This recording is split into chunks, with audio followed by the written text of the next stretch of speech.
सागर सुधी जो विद्यादि सागर सुधी गुरु हैं हितैषी शुद्धात्म में निरत नित्य हितोपदेश। वे पाप ग्रीष्म ऋतु में जल हैं सयाने पूजूं उन्हें सतत केवल ज्ञान पाने पूजूं उन्हें सतत केवल ज्ञान पाने। बोले भगवान महावीर स्वामी की, आचार्य शांति सागर जी महाराज की, आचार्य गुरुवर विद्यासागर मुनि महाराज की।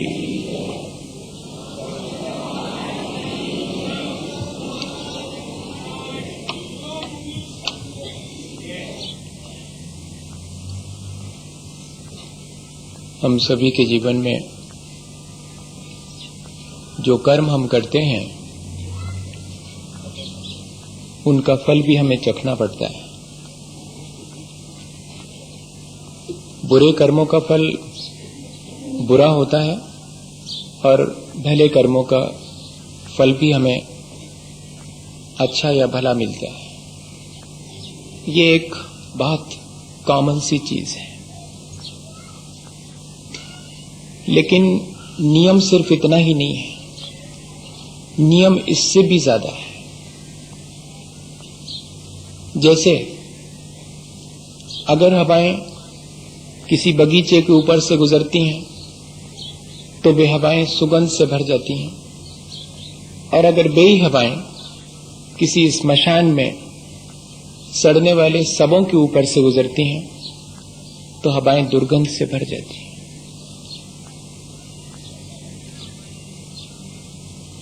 ठीक इसी तरह किसी को अपने जीवन में उसके प्रति अच्छा करें तब भी संभव है कि वहां से रिटर्न अच्छा ना मिले, और कभी कभी किसी के प्रति हम अच्छा ना करें और फिर भी वहां से रिटर्न अच्छा मिल सकता है। हमारे प्रेम की हवाएं सामने वाले की घृणा से टकराकर अगर दुर्गंध से युक्त हो जाती हैं तो इसमें कोई ज्यादा आश्चर्यचकित होने की बात नहीं है। ये हमें देखना पड़ेगा, ये निर्णय लेने से पहले हमें ये ऑब्जर्व करना पड़ेगा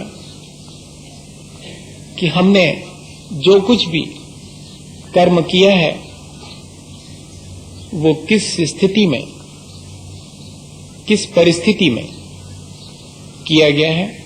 द्रव्य क्षेत्र काल और भाव के अनुसार उसका रिटर्न वैसा का वैसा हमें मिले ऐसा जरूरी नहीं है, बदल करके भी मिल सकता है, तब चकित होने की आवश्यकता नहीं है। अगर हम एक गेंद जोर से फेंकते हैं और सामने दीवार है तो गेंद हम तक ज्यों की त्यों वापस लौट के आती है। वही गेंद हम जोर से फेंकते हैं और सामने अगर रेत का टीला है तो उसमें धंस के रह जाती है, और वही गेंद जब हम फेंकते हैं और सामने अगर कीचड़ भरा पड़ा है तो हमारे ऊपर कीचड़ के छींटे भी लेके आती है। हमें ये ध्यान रखना पड़ेगा कि हमने किसके प्रति कैसा व्यवहार किया है। सामने वाले का राग द्वेष भी हमारे किए गए कर्म से प्रभावित होकर के हमें भी वैसा ही फल पाने के लिए बाध्य कर देता है।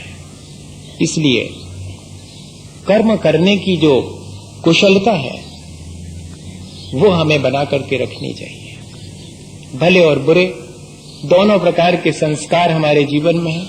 ये कौन डालता है संस्कार हमारे भीतर?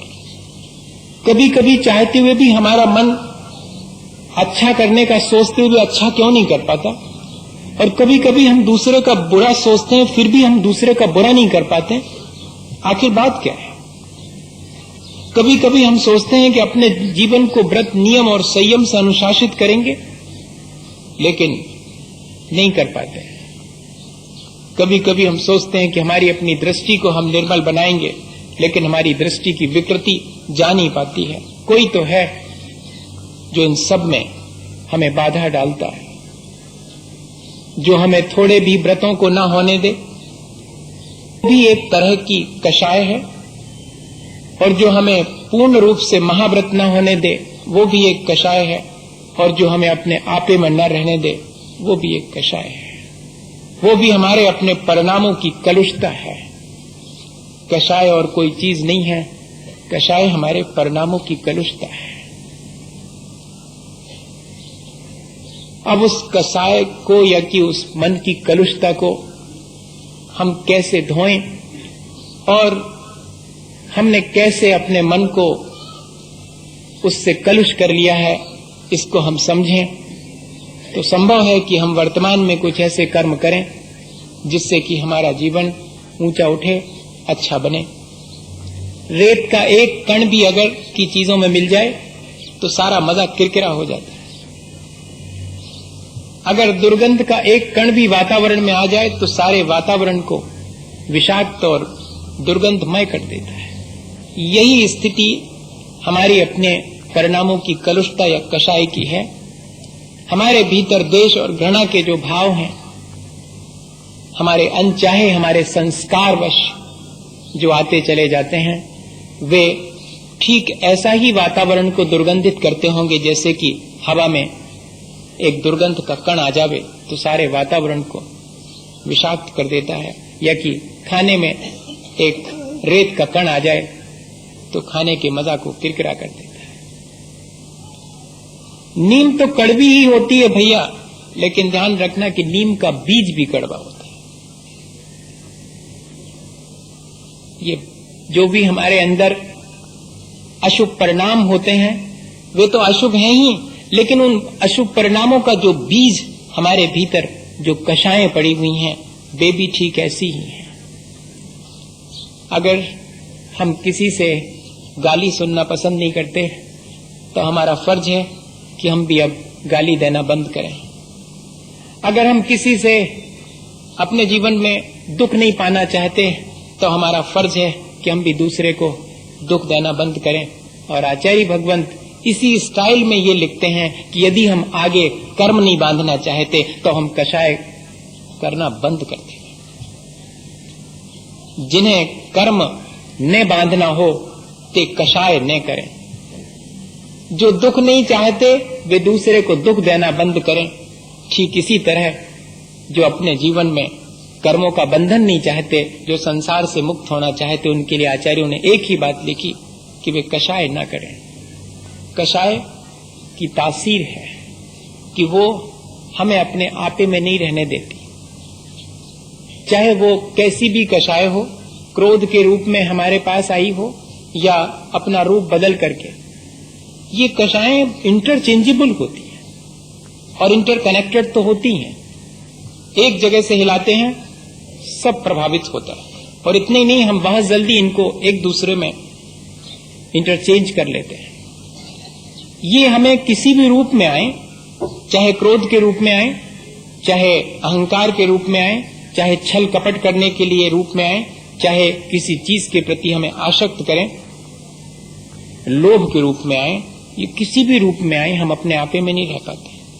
सामान्य रूप से भी देखने में आता है कि जब किसी को गुस्सा आती है तो अपन कहते हैं भैया अभी बात मत करो, वो आपे में नहीं। और जब हम अपने आप से गाफिल हो जाते हैं, असावधान हो जाते हैं, ये सबसे पहला काम है। किसी को अगर डिफीट करना हो तो उसकी असावधानी के समय पर उसको आसानी से डिफीट किया जा सकता है। और ये कषायें यही काम करती हैं, हमें केयरलेस कर देती हैं। जरा सा किसी ने हमारे मन का काम नहीं किया या जरा सा हमारे मन की नहीं कही और ये भीतर बैठी रहती हैं, धीरे से हमें धक्का देती हैं कि देखा। अपन भी कहते कि हाँ बात तो ठीक है। ये धीरे से हमारे भीतर धक्का देती हैं और फिर हम तैयारी कर लेते हैं पूरी। क्यों? हमारे उस सॉफ्ट कॉर्नर को ये जानती हैं हमारी कषायें कि ये कमजोर